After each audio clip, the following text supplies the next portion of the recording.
ça m'amuse, et puis parce que à ce moment-là j'ai envie de dessiner Spider-Man. Et après moi-même je joue.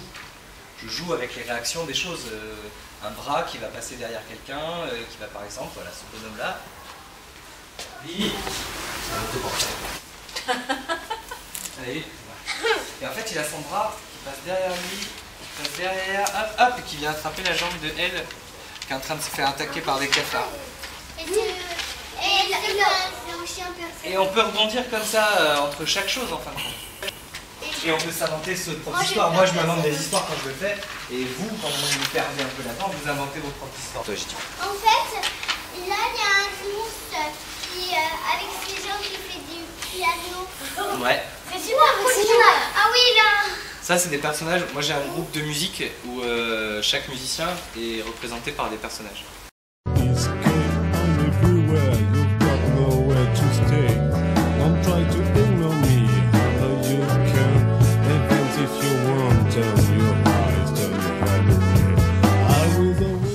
TNT c'est de la dynamite. Oui, c'est énormément qui fait. Sauf que là je l'ai rangé dans des cartons où il y avait écrit TNT, donc il fallait pas forcément chercher quelque chose de compliqué, c'était des cartons avec écrit TNT. En fait je suis allé voir un film au cinéma, ça c'est un camion avec des cartons TNT. Je suis allé voir un film au cinéma qui s'appelle The Sorcerer, c'est un film américain qui est une adaptation d'un roman qui avait déjà été adapté en français, au cinéma en français. Il y a très longtemps, un film qui s'appelle Le Salaire de la peur. Et là, The Sorcerer, c'est en couleur, ça a été adapté un peu plus tard. Et en fait, c'est l'histoire de gars qui sont dans un camion, ils doivent transporter de l'explosif, mais dans la jungle. Et l'explosif est très instable. Et s'ils prennent la route un peu trop de travers, ils explosent. Donc ils doivent aller très doucement, ils transpirent comme ça, il fait super humide, il y a de la pression pendant tout le film. Et voilà, moi j'ai vu ce film, du coup je l'ai mis.